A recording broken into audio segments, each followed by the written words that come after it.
ప్రేక్షకులందరికీ నమస్కారం. నేను మీ హోస్ట్ అపర్ణ. ఈరోజు మనతో పాటు శ్రీ ఆచార్య అనంతకృష్ణ స్వామి గారు ఉన్నారు. అతి సులభంగా ధనవంతులుగా మారడానికి కావాల్సిన టూల్స్ని, టెక్నిక్స్ని ఎంతో వివరంగా అసలు చదువుకొని వాళ్ళు కూడా చేయొచ్చు అనమాట. అంత ఈజీగా తెలియచేస్తున్నారు. మరి ఈ ఎపిసోడ్లో గురువుగారు మనకి ఏం చెప్పబోతున్నారో జాగ్రత్తగా వినండి, అడిగి తెలుసుకుందాం. నమస్కారం గురువుగారు. గురువుగారు, ప్రతి ఎపిసోడ్లో కూడా మాకు తెలియని ఎన్నో కొత్త విషయాలను తెలియచేస్తున్నారు. అండ్ డబ్బు సంపాదించడం ఇంత సులభమా అనిపిస్తోంది. నిజంగా కూడా సులభమే. ఇన్ని రోజులు అవన్నీ తెలియక ఎంతో హార్డ్ అనుకున్నారు. అదే కదా, చాలా ఇబ్బంది పడుతున్నారు. సో చాలా మంది తెలియకుండానే డబ్బుని అట్రాక్ట్ చేయడం, డబ్బుని ఇష్టపడటం స్టార్ట్ చేసేసారని కూడా మనకి కమెంట్స్ లో తెలుస్తున్నాయి. మరి అలా ఈ ఎపిసోడ్ లో డబ్బు గురించి, ధనవంతులుగా మారడానికి అతి సులభంగా ఉండే మార్గాల గురించి మాకు ఏం తెలియచేయబోతున్నారు? ఇక్కడ ఏం జరుగుతుందమ్మా అంటే డబ్బు సంపాదించడం అనేది మనకి ఎవరివ్వరు. ఓకేనా? మనం సృష్టించుకున్నదే మనకు పొందుతాం అన్నమాట. మనం ఏదైతే సృష్టించుకుంటామో అది మాత్రమే పొందడం జరుగుతుంది. ఓకే, ఎలా సృష్టించుకోవాలి? ఆల్రెడీ మీకు తెలియకుండా మీ లైఫ్ని మీరే క్రియేట్ చేసుకున్నారు ఇప్పటివరకు. ఓకే, చాలామంది వాళ్ళ యొక్క జీవితాలని వాళ్ళే క్రియేట్ చేసుకున్నారు. వాళ్ళు ఏదైతే క్రియేట్ చేసుకున్నారో దాన్నే పొందుతున్నారు ఈరోజు. ఓకే, నేను ఒక చిన్న ఎగ్జాంపుల్ చెప్తాను. మీకు ఇంట్లో ఒకప్పుడు బ్లాక్ అండ్ వైట్ టీవీ ఉండేది. ఓకే, ఎవరు ఇంటికి వెళ్ళారు, వాళ్ళ ఇంట్లో మంచి కలర్ టీవీ ఎల్ఈడి చూశారు. అప్పుడు మీరు ఏమనుకున్నారంటే ఇలాంటిది మా ఇంట్లో ఉంటే బాగుండు, నేను కూడా కొనుక్కుంటే బాగుండు. ఈరోజు అది సాధ్యమైందా లేదా? అయిందిగా. అంటే ఎప్పటి మీరు చూసినటువంటి ఆలోచనలు మీ యొక్క సబ్కాన్షియస్ మైండ్లో ఫిక్స్ అయ్యి అలా ఉండి ఉండి ఉండి ఈరోజు బయటకు వచ్చాయి. కాబట్టి టీవీ మీ ఇంటికి వచ్చింది. ఎప్పుడు వచ్చింది? మీరు అప్పుడెప్పుడు అనుకున్నారు, ఒక కారు అనుకున్నారు ఎప్పుడో, అది అలాగే ఉండిపోయింది. అప్పుడు మనం ఏమనుకుంటామంటే ఇప్పుడు ఈ కారు కొనే స్తోమత నా దగ్గర లేదు. కారుని అప్పుడే సృష్టించుకున్నారు, మీకు తెలీదు. కారుని అప్పుడే సృష్టించుకున్నారు, కానీ స్తోమత లేదనే విషయంలో ఆగిపోయినారు. స్తోమత లేదనే విషయంలో ఆగిపోయినారు, కానీ అది అలాగే ఉండింది. మీరు ఏదైతే గీత గీసారో అది అలాగే ఉండింది. ఇప్పుడు ఎందుకు వచ్చింది? మరి ఇన్ని రోజుల నుంచి ఎందుకు రాలేదు, ఇప్పుడు ఎందుకు వచ్చింది?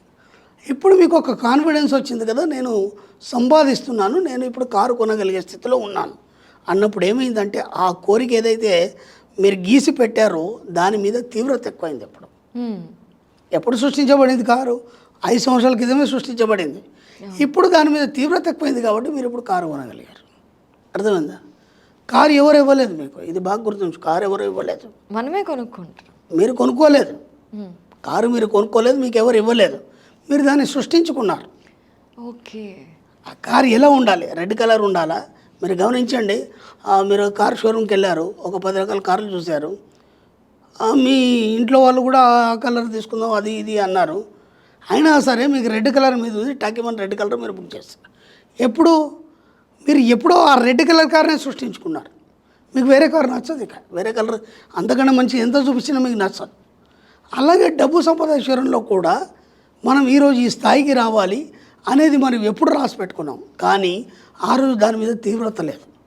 విచిత్రం ఏంటంటే మీరు ఎప్పుడైతే ఒక కోరిక మీద మీరు దృష్టి పెట్టి సృష్టించుకున్నారో అది ఆమరుక్షణమే జన్మ తీసుకుంది. కానీ మీరు ఏం చేశారంటే దాన్ని పెండింగ్ వేసేసారు. ఒక చిన్న ఎగ్జాంపుల్ చెప్తాను. ఒక కుర్రాడు ఉన్నాడు, ఆ రోజు గ్రౌండ్లో పిల్లలు సైకిల్ తొక్కుతున్నారు. అది ఈ పిల్లాడు చూస్తున్నాడు రోజు. ఈ పిల్లాడు రోజు రాత్రి పడుకునే ముందు ఏమనుకున్నాడంటే నేను అట్లాంటి సైకిల్ కావాలి నాకు, నేను కూడా ఆ సైకిల్ తొక్కుతున్నట్టు వీడు కూడా వాళ్ళతో తిరుగుతున్నట్టు ఇదంతా పదే ఊహించుకుంటున్నాడు. ఓకే, అనుకోకుండా వాళ్ళ ఇంటికి ఒక బంధువు వచ్చాడు. చాలా దూరం నుంచి మామయ్య ఎవరో బంధువు వచ్చాడు. వచ్చిన తర్వాత ఈ పిల్లాడిని తీసుకొని అదే గ్రౌండ్కి వెళ్ళిన తర్వాత ఈ పిల్లాడు తదేకంగా కూర్చొని ఆ పిల్లలు సైకిల్ తొక్కుతున్నారు కదా దాన్ని పదే చూస్తూ నేను కూడా వాళ్ళతో పాటు తిరుగుతున్నట్టు ఊహించుకున్నాడు. ఇతను అతన్ని గమనించాడు. ఏం కావాలి నీకు, వాళ్ళని పదే చూస్తున్నావు అంటే నాకు కూడా అలా సైకిల్ తొక్కాలని ఉంది. ఇమ్మీడియట్లీ ఆ పిల్లని తీసుకెళ్ళి సైకిల్ ఇప్పించేసాడు. పిల్లాడు కొనుక్కున్నాడా? పిల్లాడి దగ్గర డబ్బులు ఉన్నాయా? కాదు. పిల్లాడు ఏం చేశాడు? సృష్టించుకున్నాడు. అర్థమవుతుందా? మీకేం కావాలనో ఏదైతే కావాలనో వాటిని మీరు సృష్టించుకుంటే దానికి సరిపడా వనరులు విశ్వం ఇచ్చేస్తుంది. మీ దగ్గరనే డబ్బు ఉండాలి, మీరే కొనాలని కాదు. అర్థమైందమ్మా? మీ దగ్గరనే డబ్బు ఉండాలి, మీరే కొనాలని కాదు. ఆ వ్యక్తి ఉన్నాడు, ఒక వాచ్ షోరూమ్కి వెళ్ళాడు. అనుకోకుండా ఒక వాచ్ నచ్చింది. దాని కాస్ట్ వచ్చి ఒక 50,000. బ్రహ్మాండంగా ఉంది వాచ్, కానీ డబ్బు లేదు ఈ దగ్గర. ఓకేనా, కానీ దాని మీద మనసు పడ్డాడు. ఇంటికి వచ్చాడు, ఆ పడుకున్నా సరే అదే కనిపిస్తుంది. మనం అంటాం కదా, ఆ పడుకున్నా సరే అదే కలవరిస్తాడు రావిడ అని చెప్పేసి. అట్లా దాని మీద పదే పదే రోజు పడుకున్నాడు. ఆ వాచ్ కనిపిస్తుంది, దాన్ని కొనాలనే ఒక అభిలాష ఎక్కువైపోయింది. దాన్ని సబ్కాన్షియస్ మైండ్ పట్టుకుంది. ఓసారి తన బర్త్డే ఉంది. ఆ బర్త్డేకి ఈయన పనిచేసే కంపెనీ బాస్ వచ్చాడు. ఆయన బర్త్డేకి వచ్చి ఆయన విష్ చేస్తూ ఓ బాక్స్ ఇచ్చాడు గిఫ్ట్. అందరూ వెళ్ళిన తర్వాత ఏదో బాక్స్ అని చెప్పేసి అన్నీ తీసుకొస్తే ఇతను ఏదైతే వాచ్ చూశాడో ఆ వాచ్ ఈ బాక్స్లో ఉంది. వావ్. ఇప్పుడు అతను కొన్నాడా? కొనలేదు. డబ్బు పెట్టాడా? పెట్టలేదు. కాబట్టి ఈ విశ్వంలో నువ్వు ఏది కోరుకున్నా సరే నీ యొక్క వైబ్రేషన్ యొక్క తీవ్రత ఎక్కువైపోయినప్పుడు అది విద్యుదయస్కాంత శక్తిగా మారి అది విశ్వంలోకి ప్రయాణించి, ఇంతకుముందు మీరు అన్నట్టు ఆటమ్స్ రూపంలో ప్రయాణించి ఆ వస్తువుని మీ దగ్గరికి లాగుతుంది. ఇది సూత్రం మన సబ్జెక్ట్లో.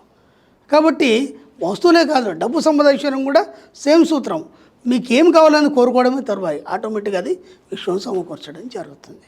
ఎలా వస్తుంది వస్తువు నీ దగ్గరికి, ఎలా వస్తుంది డబ్బు ఇంత సులభంగా అంటే నువ్వు సృష్టించుకుంటే వస్తుంది, లేకపోతే రాదు. ఎగ్జాక్ట్లీ.